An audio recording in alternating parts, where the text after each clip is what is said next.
This is Squishy Joe, and I want to make some videos with him. So if you want to try voicing Squishy Joe, you can stick around till the end of the video where you'll get some more details about how you can do that. About 4 months ago, I decided I wanted to try to learn how to use silicone. I've worked with latex in the past, but I wanted to do something that was more squishy and flexible. I thought what better project to show off the flexibility of silicone than with a hand puppet that follows movement of my hand, gets some nice bending in the mouth, and even a little bit of extra jiggle. So 4 months later, here we are, and in this video, I'm gonna show you how I made Squishy Joe. So the very first thing was the design. I sketched out a few ideas that I had. All I knew is that I wanted kind of a big, toothless, squishy mouth that would fit my hand pretty well. And I knew that I wanted kind of an elongated top to get some extra jiggle when Squishy Joe's talking. So like when I stop talking, then he kind of jiggles back into place. So the first thing I did was actually the eyeballs, because I knew that the actual sculpt of the rest of the body was going to depend on how big the eyeballs were. And these ended up being 2 different sizes of foam balls, and then there's a layer of epoxy putty over the top of them. And then there's a few layers of just white spray paint, and then black paint for the pupils, and then a coat of 5-minute epoxy over the top. I did probably the worst job ever with the 5-minute epoxy, but I think it's okay because you can't really tell that much on camera, and the bad drippy spot is inside the actual eye socket. I also originally made the eyeballs with a hole where the pupil is because I thought that I'd have to stick something in there to be able to rotate the eyeballs, but silicone's so flexible it ended up being easier just to reach in there and move the eyeballs just with my hand. And then after the eyeballs were done, I put together this little stand for him to be built upon.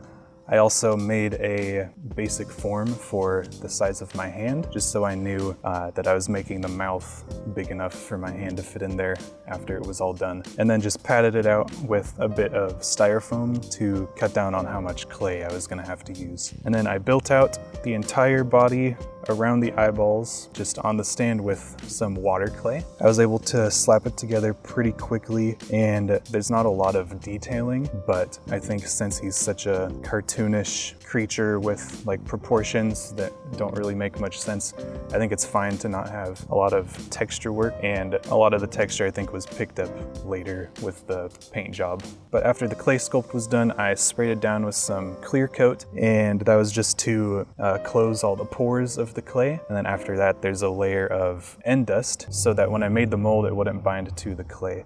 To make the mold, this was a 2-part mold, so I had to build out a bit of a clay wall with some keys, and I was able to do a hydrostone mold of the backside, and then after that dried, I was able to take out the clay wall, spray it all down again with some end dust, and then hydrostone mold the front side so that the 2 hydrostone halves kind of lock together into a 2-piece mold. And then after the mold was completely dry, I was able to break it apart into the 2 halves so that I can extract all of the clay. And then I went ahead and I cleaned up the mold a bit. I did a really bad job with the mold and the hydrostone, so I had to take some epoxy putty again and patch over all of the holes and the rough spots in the mold. So now that the mold was done, it was time to cast it with the silicone. So in order to save some silicone, I ended up using mostly expanding foam, and then there's just a thin layer of silicone over the whole thing called a skin. So with the mold complete and strapped back together, I put in a layer of clay that was going to act as the temporary skin, so where the silicone would eventually end up. And then I needed to fill the rest of it with foam, and since this is going to be a hand puppet, I made a little plastic sleeve for my hand, and while my hand was in there in the spot it needed to be inside the mouth, then I poured in the expanding foam, and then it expanded up into the space around my arm, and when that was dry I was able to take it out, and then there's an empty cavity for my hand to fit in. Then I broke apart the mold again, and I took out all of the clay, the temporary skin that I had in there, and then we were left with just the foam. Then I put the foam insert back into the mold, and then there was then an empty space where the clay used to be. So I was able to strap it back together and then pour some silicone into the empty space, and it filled out this thin layer along the outside and made the skin for my puppet. Since the insert was made of foam and it had a hollow space inside of it from where my hand was, the hand cavity, I didn't realize that the weight of the wet silicone being poured into there was actually collapsing the empty space where my hand was supposed to be. So totally overlooked that, and I ended up having to stick my hand in there again and hold it in there while the silicone cured, which took about 3 hours. So that was that was probably the worst part, was just sitting there with my hand in this huge mold for 3 hours at like 11 o'clock at night. Eventually